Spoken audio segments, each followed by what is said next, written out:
Greetings to everyone. I'm Giulio Ferrigno and very pleased to welcome to our PDW, titled Research in R&D Management, Past Experiences and Future Trends. This PDW provides a forum through which researchers, together with people who have an active editorial and influencer role in this area, can share reflections, solicit feedback, and develop a better understanding of the direction that this discipline is taking. But before explaining the structure of the PDW, let me first give the floor to the editors-in-chief of R&D Management, Alberto Di Minin and Paavo Riitala, who will provide an overview of the scope of the journal. Thank you, Giulio. My name is Paavo Riitala. I'm Professor of Strategy and Innovation from LUT University, Finland. And I'm co-editor-in-chief of R&D Management together with Alberto Di Minin. We actually just started this month, which is July 2021. We are really happy about our editorial team, which reads on the screen. We have great associate editors, Letizia Mortara, Lawrence Dooley, Andrea Picaluca, Shalan Fu, and Paul Chambaretto. Our journal is co-owned by Wiley and RADMA, the Research and Development Management Association. So, Alberto, I let you introduce yourself. Hello, everyone. This is Alberto Di Minin. I'm a professor of innovation management at Scuola Sant'Anna here in Pisa. Thank you, Giulio and Paavo, for helping me organize this session. As you say, Paavo, what is a wonderful element of R&D management is a great editorial team. Some of the associate editors are very seasoned and they've been with us for a few years now. Some of them, like Shalan Fu and Paul Chambaretto, have just joined us. What you can notice is that they represent, each of them introduced a part of their own community. They are part of different communities. And what is a keyword for R&D management that is all these communities come together to make the journal so special and so great. Thanks. Yeah, so also the role of this PDW is actually to keep on expanding our community. We haven't been that much present in the academic management before, so we are really happy to do this quick PDW to introduce ourselves to those who haven't been part of our community. We are very happy to be here, and we are very happy to be also in live settings in the upcoming AOMs. Let's see how it goes, of course, in the upcoming years. Our journal, what makes it unique? It's our journal, it's also your journal. We have always been very community oriented. We have R&D Management Conference, which goes way along back. And also we have the journal itself, it's already 50 years old and going on. And it's going strong. We have very classic view to R&D management, but we are also looking towards the future all the time. And that, I think that is what makes our journal unique. We are very, very well rooted in the past, but we always look towards the future. And we try to be both relevant to the practice and rigorous to the academic community. And Alberto knows a lot about this because he has really looked to the past of the journal. Could you, Alberto, explain this? Well, Paavo, thank you. Yes, indeed. R&D management. I love the Academy of Management, but R&D management was the first conference I attended and the first journal where I published. So I'm a little bit attached emotionally to this journal. You know what, Paavo? I've not been alone in being the first one to recognize R&D management as a journal, as an outlet for key publication. Take a look at this slide. I did this exercise to spotlight the most remarkable papers throughout the 50 years of the history of our journal.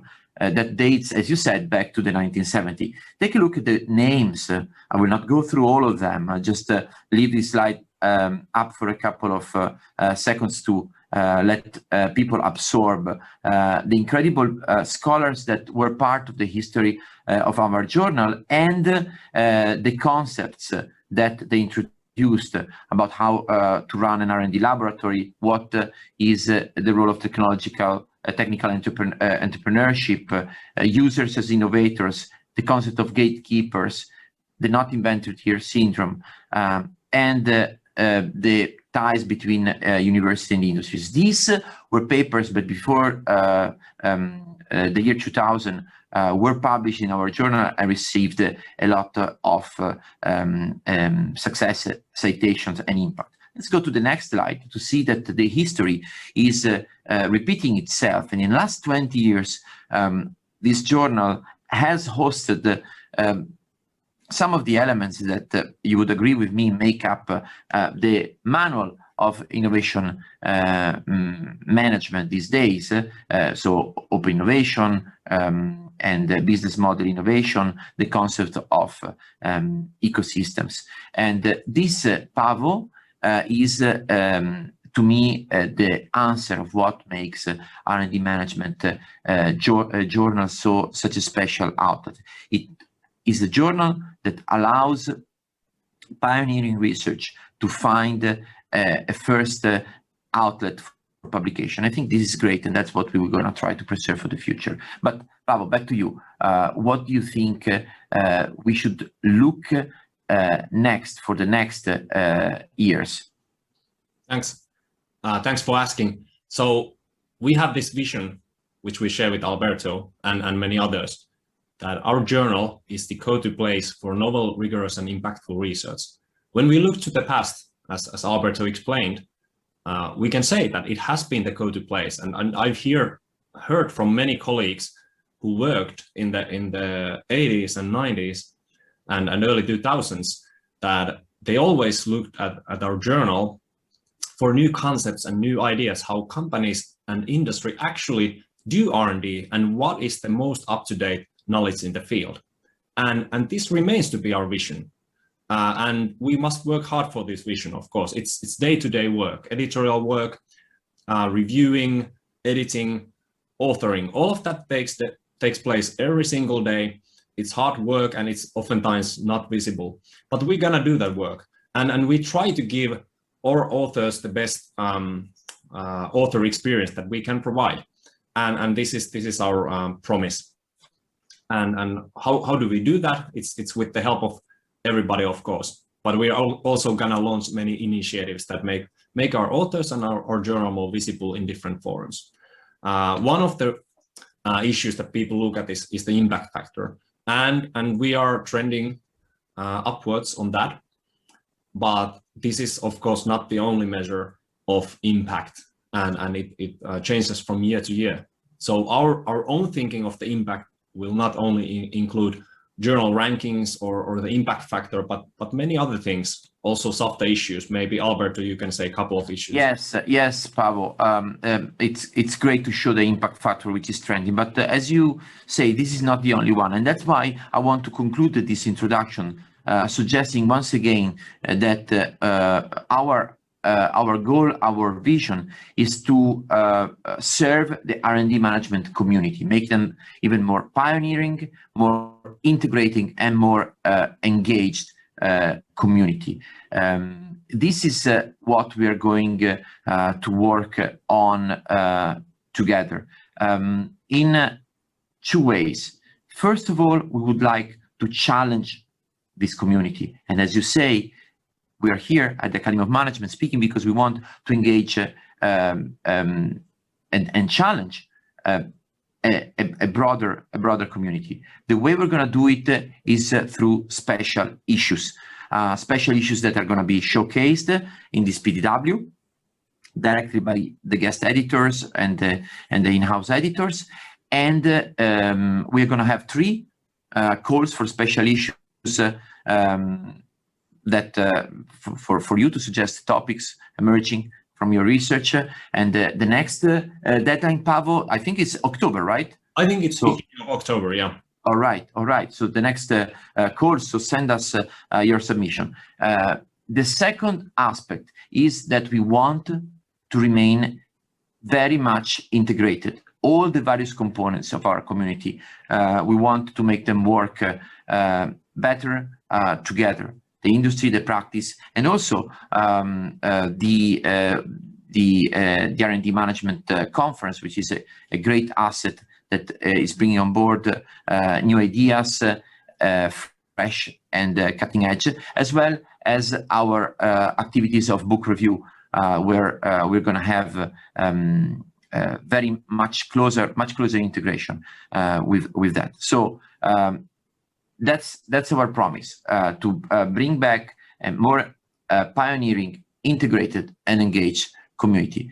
This PDW is indeed a step towards that direction. And with that, Pablo, if you agree, I would like to give back the floor to Giulio so that he can introduce us the structure of the PDW itself. Giulio, back to you. Thank you, Alberto. This is the structure of the PDW. We now watch 4 videos in sequence, each one presented by the guest editor of the special issues. More specifically, John Muhan will present a special issue on open innovation. Zhu Wan will present special issue on innovation practices along the Belt and Road. Then Catherine Grieve will introduce us as the special issue on collaborative R&D and innovation. Finally, Marco Greco will introduce us a special issue on intellectual capital. Great special issues, by the way. So I can tell you that if you're interested in the special issues, 2 first ones are already published. And when you watch the video, if you get excited, just go on our website and look those special issues up. Those papers are online. And then 2 of the latter issues are still open for submissions. You can also find that information in our website. And after those videos, what are we going to do, Alberto? We are going to meet again here in the plenary with and we'll be joined by Lawrence Dooley, Tim Minshall, Letizia Mortara, to comment on these special issues. They watched the videos already, and they will tell us about what their thoughts are. Okay, so enjoy. Yeah, see you soon. See you later.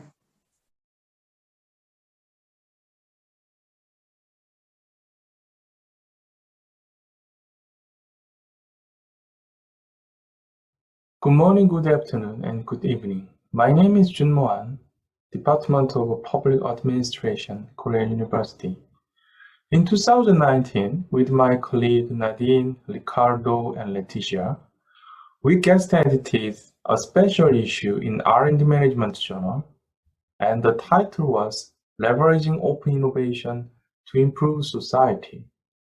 In this short video, I would like to introduce this special issue and explain why this theme is interesting research topic and still valid. As you are well aware of, since 2003, open innovation has become one of the most widely researched topics. In the innovation management studies, in the beginning, most studies have focused on private firms, but open innovation has expanded its coverage to micro and macro level. Here, micro level indicates individuals, leaderships, and the macro level includes public domains such as NGOs, local or central government, or national level such as public policy. This expansion of a research agenda, it indicates that open innovation can be one of the best solutions for societal changes, which needs diverse interaction among various stakeholders. In fact, research observations support this. For example, crowdsourcing has been used in public sector to collect brilliant ideas. And even Wikimedia has been used to create laws with the help of the general public. As you can see in this slide, 2008, New Zealand first introduced Wikimedia legislation. They made a policing act using Wikimedia by encouraging general public to participate in this legislation process. And recently, Brazil, they made the e-Democracia project based on this Wikimedia platform. In this special issue, we ask many questions, such as what is a societal impact? What is different in open innovation for societal goals? The boundary-spanning nature of open innovation encourages general public to engage in societal issues, and open innovation leverages various resources from various participants. This open social innovation may have different dynamics and mechanisms. The entry barriers will be lowered due to extensive resource pooling and interactions among various stakeholders. And recent advances in ICT has minimized obstacles for those interactions. As both public and private sectors can learn each other, open social innovation can offer mutual benefits to both sides. There are 7 interesting papers in this special issue. The papers investigate various topics such as open science, crowdsourcing, citizen participation, and community innovation. Please read them. It is worth downloading as they provide wonderful implications regarding how and why open innovation is adopted in public sector. Although we published this special issue in June 2019, guest editors strongly believe that this topic is still valid and will be more important research arenas. As we can see in this slide, fast-changing technologies, particularly artificial intelligence, including machine learning technologies, has made a more open social innovation friendly settings. As you can see in this diagram, recent Taiwan introduced a new AI-based platform system called Pol.is.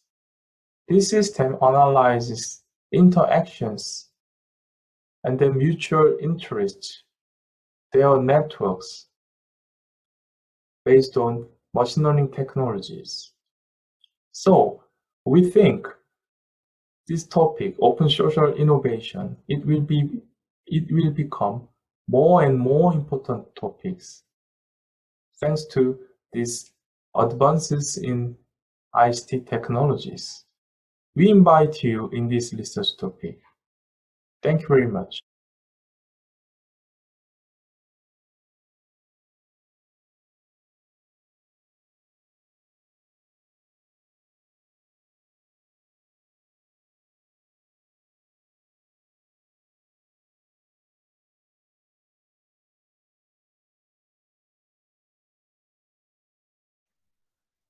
It is a great pleasure to represent the guest editorial team to introduce the special issue that focuses on the innovation practices along the Belt and Road.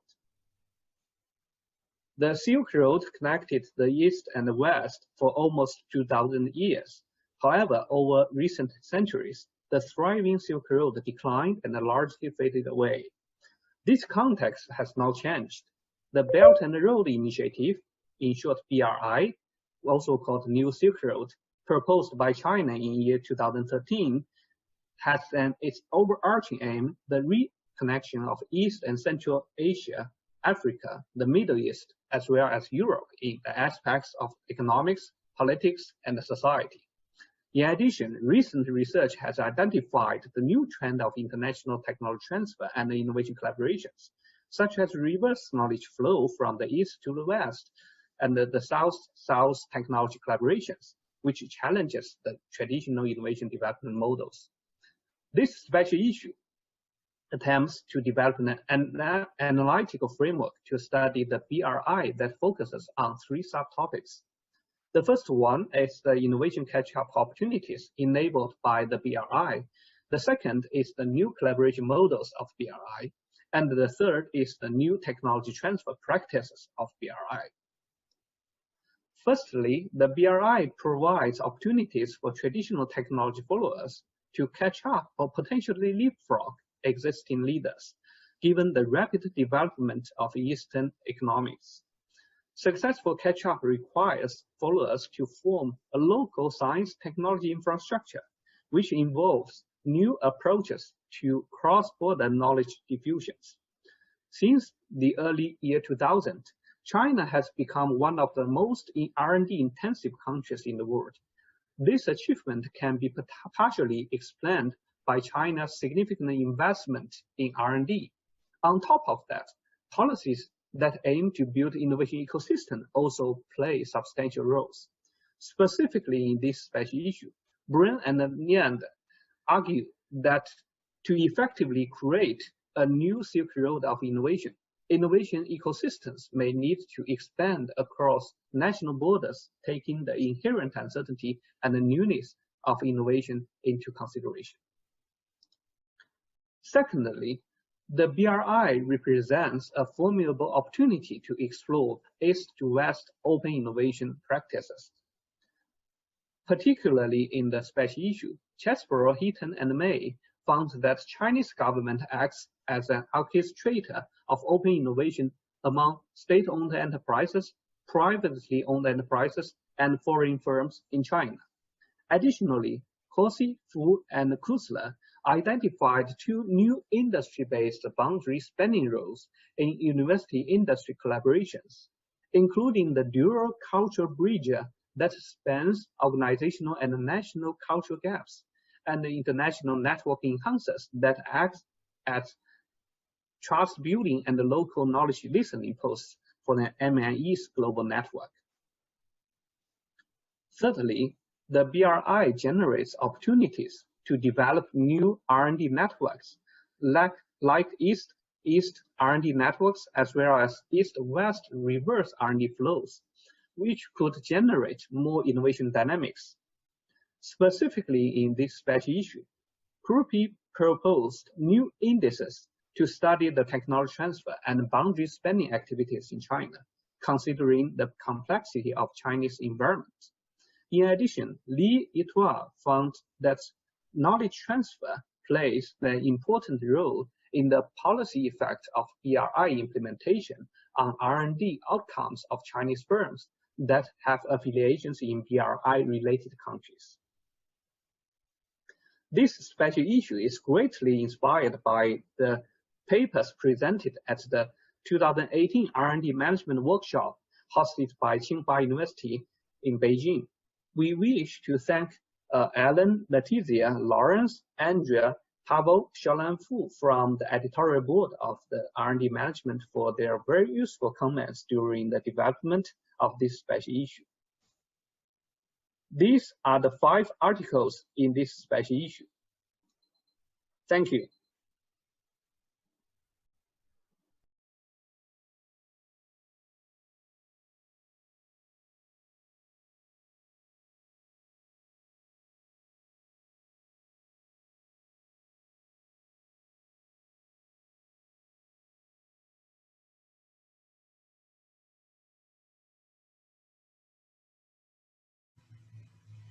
Hello, my name is Katharina Grief and I'm lecturer in creativity and innovation at the University of Greenwich. Today I would like to introduce you to our R&D management special issue, Places and Spaces of Collaborative R&D and Innovation. The special issue is led by Professor Zephel Leminin, Professor Mieke Westerlund, Professor Pavel Ritala and myself. And during the next few minutes, I will briefly introduce you to some places and spaces of collaborative R&D and innovation, and I will also highlight the objective scope and potential topics of the special issue and summarize some of the essential guidelines and key dates that you should keep in mind if you're interested in submitting to our special issue. External collaboration and open innovation play an increasingly central role in innovation management. And most recently, we have witnessed a global response from scientists, engineers, makers, and non-medical professionals to engage in collaborative R&D and innovation to tackle the COVID-19 pandemic. Such collaborative approaches to R&D and innovation are not a recent phenomenon, and many innovation spaces indeed embrace the idea of co-creating new products, new services, and processes with a range of different stakeholders. Here are a number of diverse examples from around the world. The first one is the Living Lab Josephs that I would like to introduce you to. Josephs is involving users to actively participate in the co-creation of new products and services, and Josephs is based in Germany. The second example is the Smart Manufacturing Innovation Center that is based in South Korea, and its focus is on the future smart factories. In their space, they introduce SMEs to the latest manufacturing technologies. Another example includes the London Bridge Innovation Hub that I was also involved in, and that's a physical space that is focused on the rail industry, and it creates an environment for innovation specialists to meet and interact with passengers. So passengers can test and trial, for example, new seat designs or signage systems in this particular innovation kiosk. Developing new ideas and prototyping and testing solutions is not limited to the physical space. Especially during this pandemic, virtual environments have become increasingly popular. And that's also due to the many benefits associated with them. In our special issue, we acknowledge that various physical, virtual, and cognitive spaces can offer places and contexts for citizens and other stakeholders to jointly innovate. While physical and virtual environments provide basis for collaborative R&D and innovation, cognition and its interaction with the environment is considered to be the source of new knowledge. Here I'm highlighting some really important points in relation to our special issue. First of all, the objective. We are looking for scholars that are examining diverse forms of collaborative R&D and innovation in physical, virtual, and cognitive contexts. We are looking for scholars that are advancing and emphasizing potential research opportunities in the field by providing conceptual guidance and inspiration in relation to collaborative R&D and innovation. The scope of our special issue is that we accept qualitative, quantitative, and conceptual papers. We're looking for novel scholarly and managerial implications in the field of R&D and innovation management. I'm listing here some potential topics. This is not a comprehensive list, but it gives you some ideas in terms of the direction this can take. And here we have a couple of guidelines that you should follow when submitting to our special issue. First of all, there are author guidelines for submission on the R&D Management website. When submitting your paper, you should choose the special issue paper in the drop-down menu. We are accepting papers no later than September 1st, and we are planning to publish the special issue in fall of 2022. We are looking forward to your submissions. And if you have any questions, you can send us an email. Our contact details are here on the slide.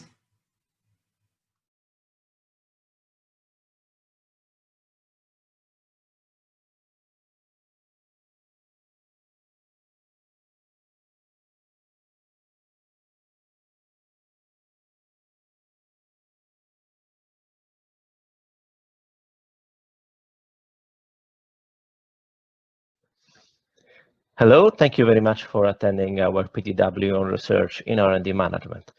My name is Marco Greco, and I will discuss about the topic of a special issue I'm co-guest editing with Pia Urmelin, Anne-Laure Mention, Asta Punzione, and Alberto Di Minin. The topic is intellectual capital and R&D management. If you are not familiar with intellectual capital, it dates back to the mid-80s when we were entering the information age. And at that time, we were first observing a widening gap between market value and book value. So companies were trying to understand what caused this gap. And one of the answers is intangible assets. Intangible assets are those assets that are not tangible, so no machineries, but still they can be very important to achieve a competitive advantage.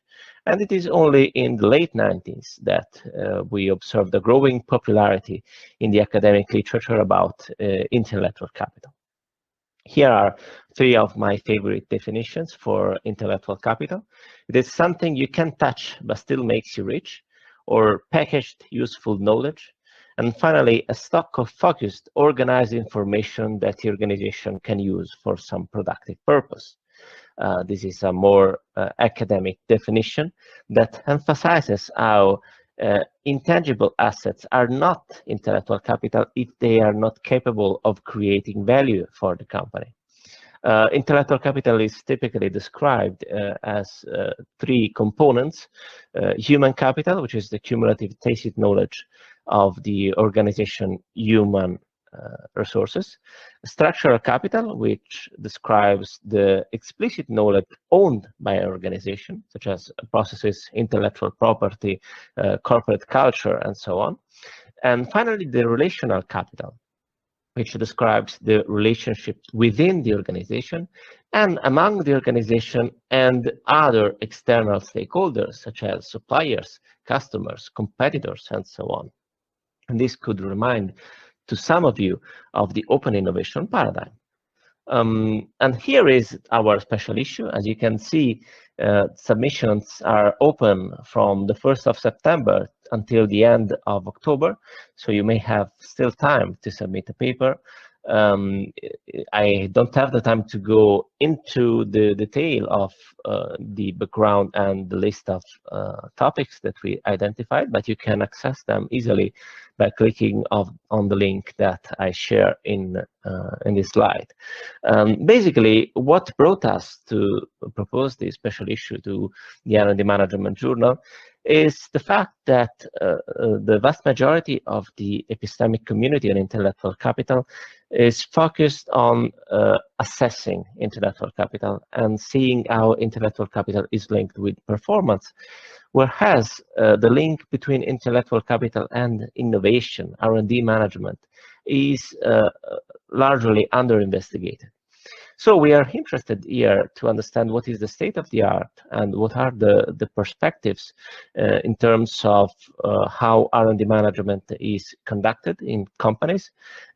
So R&D process, R&D projects, R&D institutions, and how this is linked with intellectual capital. And also we are interested in specific R&D institutions, such as universities or public organizations that work on R&D and so on. Are they assessing their intellectual capital, which is the impact of intellectual capital on their activities, and vice versa? Another interesting aspect is the link between intellectual capital and open innovation, which is very under-investigated in the literature. And finally, another really interesting topic that I would like to explore in this special issue is the link with digitalization and other aspects that are associated to digitalization, such as crowdsourcing or innovation platforms. You know, intellectual capital is something peculiar of a company, and here in innovation platforms, in crowdsourcing, but also in innovation ecosystem, it is somewhat shared. So how intellectual capital works in this context? And also, is intellectual capital something that is particularly useful during a recession or an expansion? Here, during the crisis that we are living, is intellectual capital being particularly helpful to companies or not? I think my time is up. So if you have any question about intellectual capital and R&D management, or about the special issue more specifically, please keep in touch with me. And thank you very much for your attention. I leave the word to the next speaker.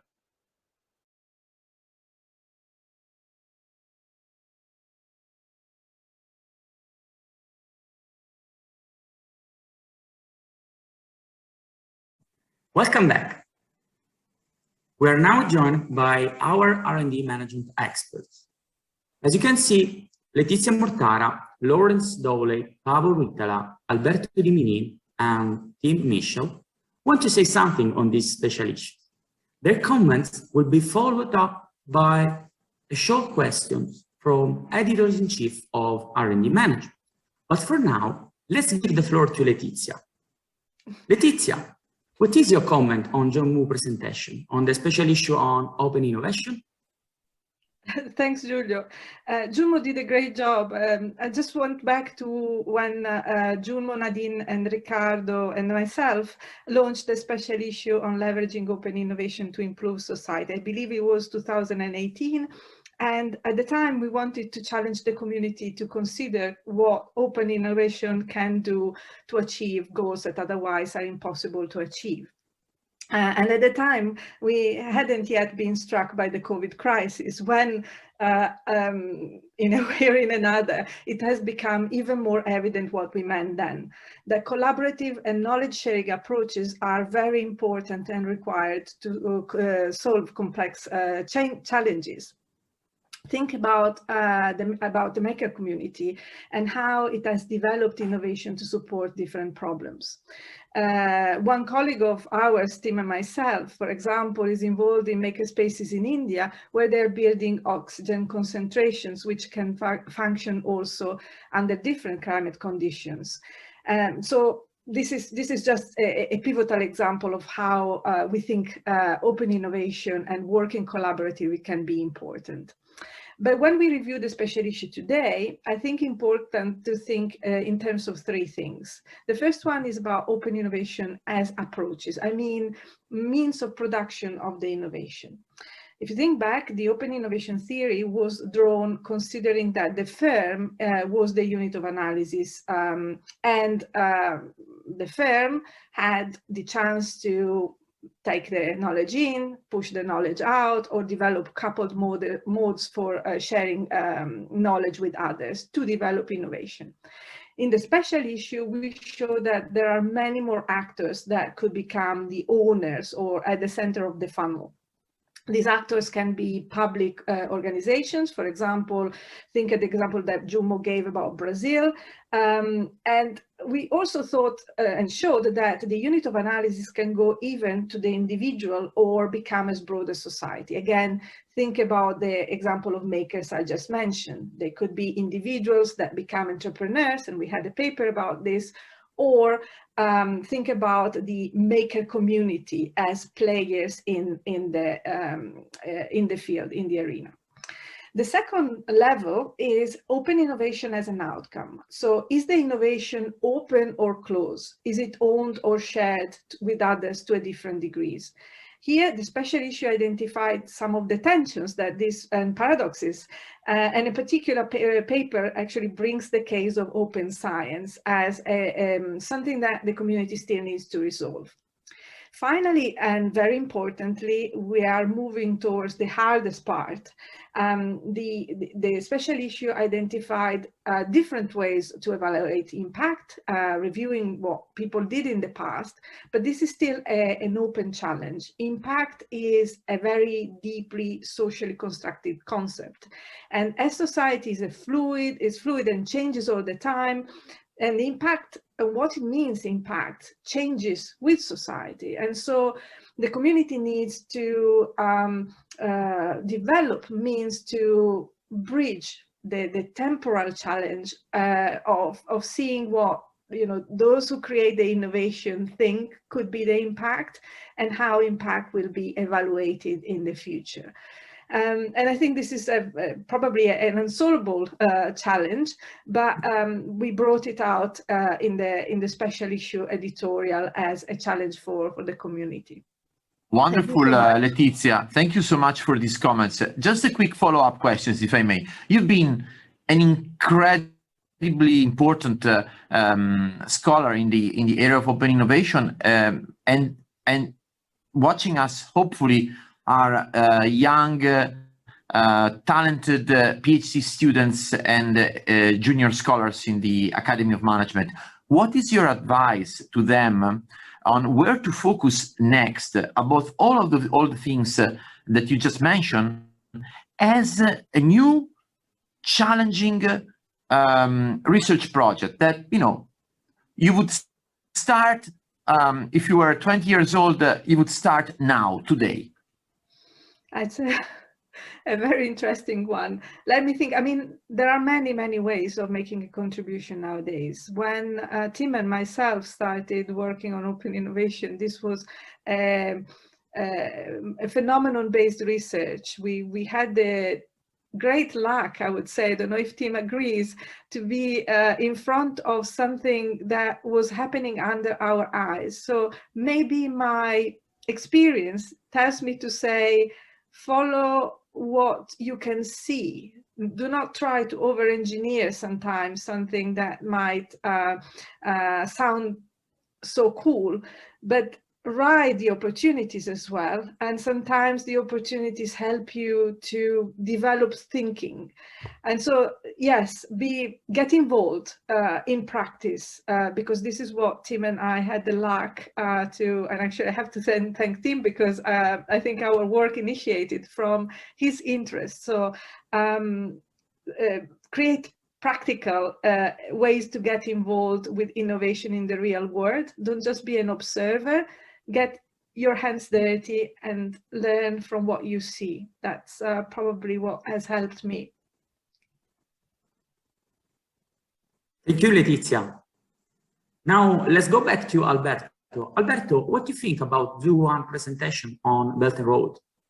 Well, Giulio, thanks for asking. This was an incredible special issue to be working on, and here is Tim also is present, and he remembers, I'm sure, very well the moment when we were hosted by Tsinghua University through the workshop that Letizia helped organize as well. So it was me, Letizia, Tim, Ellen Enkel, and a few others enjoying a wonderful time in Beijing at Tsinghua, and the idea to wrap up that workshop and to start something that was going to culminate into a special issue with R&D management. It was almost like a natural decision that Ellen definitely encouraged us to follow through. Working with Jim Chen, with Joseph, and with the other co-editors at Tsinghua University had been really an adventure and a very interesting one. Too bad COVID cut the final celebrations, because we would have we're probably supposed to have a final workshop, right, Letizia, to introduce the special issue. But let me say just 3 things about this special issue, why you should definitely read it. First of all, unique examples. Okay, what you see in the special issues are very interesting stories about innovation from non-obvious places coming up. Okay, and it's not only, the second point is not only that the focus is the Belt and Road, so this initiative that starts from China and connects China to the rest of the world, but it's also along the entire value chain of innovation, from idea generation down to commercialization. And last but not least, reading the special issue and all the articles in it, you realize that we need new theoretical frameworks to understand China, to understand the type of innovation that is coming along from this from these spaces. So that's Giulio, what I would like to say about commenting Joseph's wonderful video. Thanks, Alberto. I have a question for you. It's a really interesting special issue, and I think it's really interesting how these huge initiatives like Belt and Road might change the way how resources are allocated and how much effort is to put into innovation in different places, and how that might affect global, scale of innovation. So what would you say, what are the key learnings for you when a superpower like China puts a lot of monetary and political resources into a huge, it's not only an innovation effort. If we focus on innovation, how does that affect, the global innovation if something like this happens?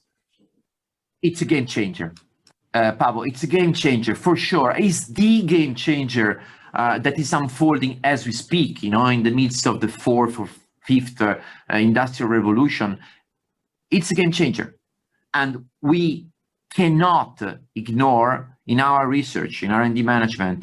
That is why Professor Fushalan joined our advisor in our editorial board, by the way. So, her contribution is going to be fantastic to encourage researchers from China to direct their research on R&D management. And the other aspect that I wanted to emphasize to kind of counterbalance what I just said about we need new theoretical lens. Don't forget that we've been studying this for a long time. Global production network, the internationalization of R&D and so on have been there for a long time. So don't throw away the baby with the dirty water, huh? So there is a lot of stuff, good stuff, many good theories that could be helpful in order to be reinterpreted and reapplied there. So this would be, Pavo, my main idea coming out of this wonderful experience. Giulio, back to you. Yeah, thanks. Thank you. Thank you, Alberto. Very interesting, the learning point you shared with us today. Let's now watch Pavo. Pavo, were you co-editing also a special issue with Catherine? So what do you think about her videos? Her videos about places and spaces of collaborative R&D innovation? Yeah, thanks for asking. So we indeed have the call for papers open for places and spaces for collaborative R&D and innovation. And we are also pinpointing that there are different contexts where people conduct research and development and where they innovate. And we are pinpointing to physical, virtual, cognitive contexts. And this special issue is unique in the sense that we want to focus on the context, on the actual physical, virtual, or whatever context where innovation happens. Oftentimes context is thought of as something where the cases happen. Maybe in the Belt and Road, you focused more on the cultural context and the geographical context, and that's also unique. But in our case, we want to really theorize and really deeply understand how it affects where people interact and how that, changes the meaning of innovation. For instance, we have the classic research on living labs, which were also mentioned by Catherine. We have, classic research on the water cooler, discussion and talk. And now we have increasing number and understanding of, in terms of new research on how virtual collaboration, like these type of Zoom sessions, whether it's high bandwidth collaboration, whether that takes something off, does that change the way how we innovate and interact when we collaborate? Also, there is in the virtual world, there is now actually 3D, real live, virtual avatars, simulation, different really spaces that can be looked as boundary objects for innovation, over which people now collaborate in really new ways. And many of these things we don't really understand yet. Researchers from different fields are looking at this, psychology, cognition scholars, business scholars. I think, we have a great opportunity here to really, draw a big number of great contributions from different views. And as an editorial team of that special issue, our aim is not to, we don't know beforehand, what the result is. We want to learn from the community, and we really want to learn from the insights of the industry, how people nowadays collaborate for R&D and innovation. What are the places for that? How that affects us cognitively? And we are learning a lot about these digital aspects of collaborative R&D and innovation at the moment.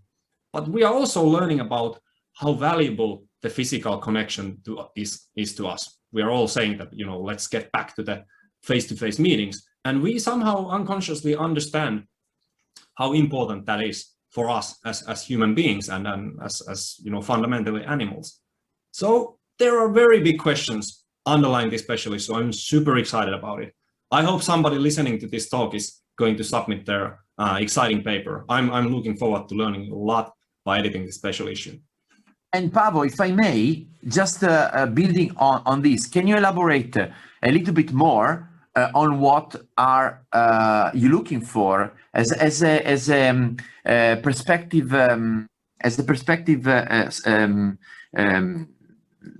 author for this special issue? Are you hoping to receive very practical cases grounded in a case study, or are you more inclined towards theoretical pieces that build on the incredible literature that has been going on in R&D management about places? I remember, you know, I showed you one of the most cited paper in R&D management journal had been indeed on the management of R&D laboratories, and it goes back 1970. So what are you expecting from theory or practice? Yeah, well, obviously I'm going to say both. So I think you know, many people could do, you know, brilliant job in consolidating about the changing or remaining nature of physical places. You know, how R&D labs were in the 70s. You know, that certainly has changed, but some of the aspects remain. So some of, you know, theorizing and contextualizing or those issues, what's changing and what has been remaining constant and or becoming even more valuable, that's cool. But also, of course, you know, we want to learn from the very newest practice. That could be case studies. If you know, that could also be interdisciplinary. So if somebody would collaborate with cognitive or psychology scholars to understand, or sociology, to understand how our behavior, our cognition, and interaction, how that changes when we change the space or the place where we interact and innovate. All of that is really interesting. Or just, you know, traditional cases from the way how the contexts have changed and how the context matters for innovation. You know, we are open for all of that, and really the submissions will form how the special issue will come out. Okay, thank you, Paavo. Let's now watch another presentation, the one prepared by Tim Mission. Tim, may you share your thoughts on Marco Grego's presentation about the special issues on intellectual capital and R&D management, please? Giulio, thank you very much. Yeah, I'll say this at the end, so I'll say it at the beginning too. I'm really excited about this special issue. I mean, it's absolutely never been more important than now to understand the role of intellectual capital, or as Marco says, this lovely packaged useful knowledge. I think that's great, linking the human, the structural, and the relational in the creation and in the capturing of value. So we've got all the stuff we know and we've known for a while about on the technology side, driving incredible pace of change. We see things happening on the market side as well, extraordinary new business models being developed. And we see this rising complexity around, you know, VUCA, volatile, uncertain, complex, ambiguous. And in the middle of this sits intellectual capital. The understanding of it is really important, but the understanding of how it can be used to create value. I think this special issue and Marco's presentation really makes that very, very clear. And I think it's so timely. And when we see what we've experienced over the last 18 months with COVID, this has amplified this need. It's been strong over recent years. It's really strong now. And it's not about the measuring and the assessing and going, how valuable is that intellectual capital? It's about how do we use this to do something useful? It's about the process of creation and capture of value from intellectual capital. So I think there's that, as Marco said it much better than I'm saying it now, there's some really interesting things going on there, but perhaps to structure it around 4 thoughts, and then I'll just leave with one conclusion. There's a whole lot of interesting things to be brought into this special issue around the technology side of things. So Marco talks about the digitalization. But and that's so much in that. I think there's something to unpack around how technology and humans interact. This whole process of automation, not just the robotics, but the whole world of machine learning, transforming and blurring the boundaries between the human and the technological. It's really good to see the special issue is calling for papers around policies that affect this. Will we have the right underlying enabling conditions to allow real value to be created and captured from intellectual capital? And very much this focus on the operations, the management side of things as well, is absolutely needed now. It's not a stepping back, observing and counting. It's a how do you do? And I think that's particularly exciting. And this at the level of the project, of the organization, of how organizations work together, bringing in the open innovation side, but also understanding the role of the individual. This is the fourth point. We understand how do people operate around this new the new application of intellectual capital to address big problems. And so maybe wrapping this up with two final thoughts. An understanding of how we create and capture value from intellectual capital is absolutely critical if we want to increase resilience, or we want to address our sustainability goals. So this special issue, as I said at the start, I'm really excited to see it happening, because with this, we can start to do useful things to address these grand challenges. So yeah, really pleased it's being done. And I think we're really excited about the papers that will come under this. There's a big range we can bring in across all those four areas. Tim, thank you for these comments. I cannot resist enlarging the discussion with you. You've been so close to our community, and you've been crediting with me the Belt and Road special issue. You've worked with Letizia on the open innovation field of research for many years now. And you just gave a very important remarks at the beginning of our R&D management conference that just unfolded. You emphasized and you invited me and Paavo to challenge the community of R&D management. I would like you to take up here also again in this PDW, the Academy of Management, this message. What do you mean as an advice to Paavo and myself, and commenting in general on the special issues that you are showcasing in this PDW? What do you mean with challenging this community? Thanks, Alberto. I think it's a very big. It was easy for me to say it, hard for it to be done. But I think this really links to the whole core of this PDW, which is this stuff going to be useful? We can I think sometimes kid ourselves that if we're all talking to each other, all producing lovely papers and then sharing them with each other, that's very nice. But it could risk becoming rather self-referential and not really having the impact. So to me, and I think to many others as well, we have just experienced, all of us, the most extraordinary period of our generation. And we can see there's a critical need for what R&D management can do to address some of these challenges. And so the research must, I would argue, must be pushing at saying, don't just understand, but show how this can be used to address these challenges, whatever they may be. And I think COVID provides this extraordinary, or linking back to what Letizia said earlier, if of all its horrors, it has provided an extraordinary data set for us to work with. And the confidence to say these things can be applied quickly. It's one of the most extraordinary things we've seen over the last 18 months is going from theory to practice at lightning speed. So we can do it. And it's just to keep that sense of momentum going to address these challenges. I think that's what I meant. Thank you, Tim. But that's all for the presentations on the special issues. But Lawrence, I know that you are also co-editing a special issue on ecosystems, aren't you? Yes, thank you very much. To follow this audience is a tough ask, especially something which is in development, but I'll try and rise to the task. I see Alberto smiling at me there. Yes,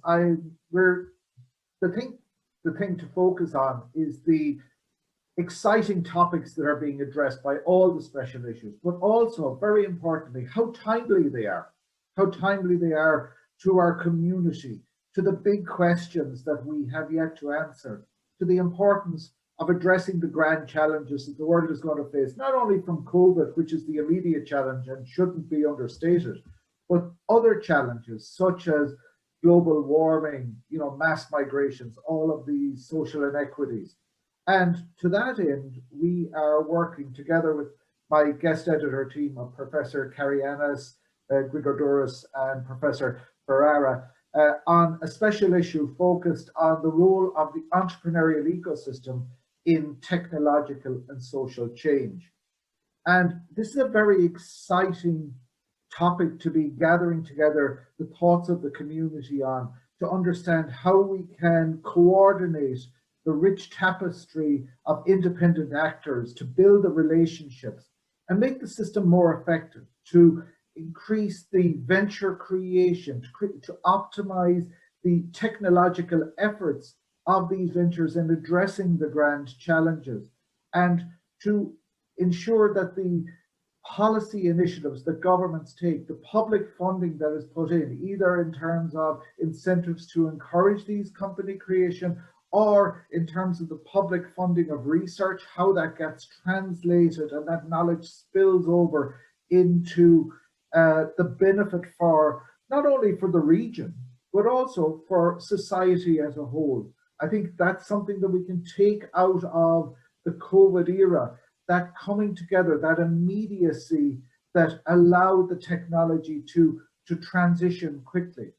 And although the special issue call is now closed, we'd ask the community to be aware that it's coming over the next year. And looking across the papers, we see a lot of the topics that are coming up, the importance of space, actually even the fundamental of how do we define an ecosystem, the relationship with clusters and other knowledge districts that have been used in the literature. How do we do that? And when I look across the spectrum of papers that I received, and I did this last night ahead of this meeting, I came to a conclusion. We're looking at it through three lenses. We're looking at it through the lens of the individual. And that is, you know, in terms of the maker space, the entrepreneurial individual, the knowledge broker, what are their actions? How are they behaving?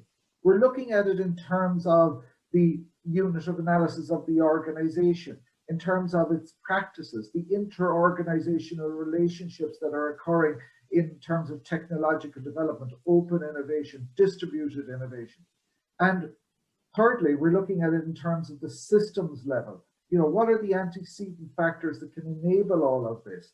What are the policy initiatives? How do we actually get university to play the role that it has played for the last 200 years of being a knowledge hub in a region and encouraging growth and development, not only of commercial activity, but of wider society? So really, that's where we are at the moment. We have some great papers that we'll be developing over the next year with our guest editor team. And obviously, we look forward to bringing a meaningful and robust special issue to the community in the foreseeable future. Excellent, Lawrence. I'm really looking forward to seeing the results of the special issue. So we were talking about impact earlier in our presentations, and also in the introduction of this PDW, we were talking about wanting to make an impact to the community. And as a community, we certainly don't only mean other fellow academics, as Tim pointed out, we mean also everybody else, the society. And the special issue, Lawrence, that you have is role of entrepreneurial ecosystems in technological and social challenges. And it sounds like you're gonna generate results that are, you know, not only interesting to us academics, but also to others. So let me challenge you and other guest editors. How are you gonna help the broader community to access the results of the special issue, or how can you help the authors, or what the authors could do to disseminate those findings? I think this is an evergreen topic that all of us are challenged to improve all the time as academics.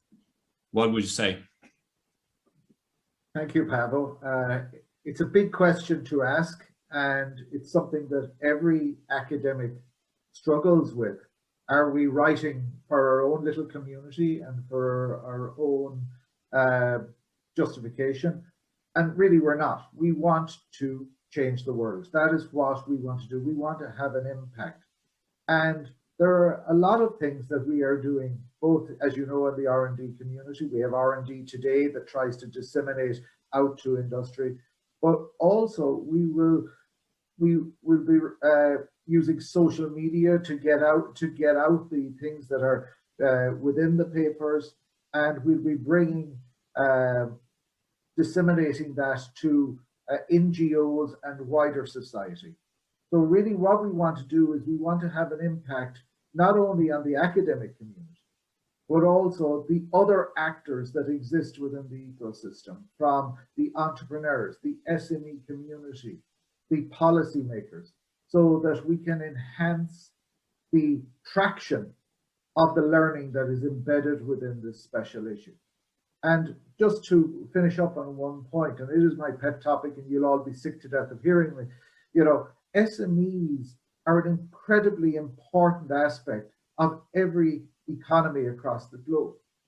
But the SME manager is probably the loneliest person in the world because they're struggling to keep their business afloat. They're the ultimate Genosian person. They're focused on the pressures of today. Cash flow is more important than your mother, and getting out the developments that are going to grow the business in the future. To be able to reach them, to show them that there is a network there that they can rely on, that others have their problems. These are some of the things that we are striving to do within the community. Thanks, Lawrence. That's a great answer. I think we are pretty much ready to wrap this whole thing up, right, Julia? Are we at the end? Are we happy? What a discussion, guys. I would like to thank you all for sharing your thoughts on the special issues presented by the guest editors, the special issues, and I hope you also find, guys, this PDW interesting, and I wish you enjoy the rest of Academy of Management conference. Thank you. Good luck all. Bye. Thanks for watching. Bye. Bye-bye. Thank you. Bye. Bye-bye.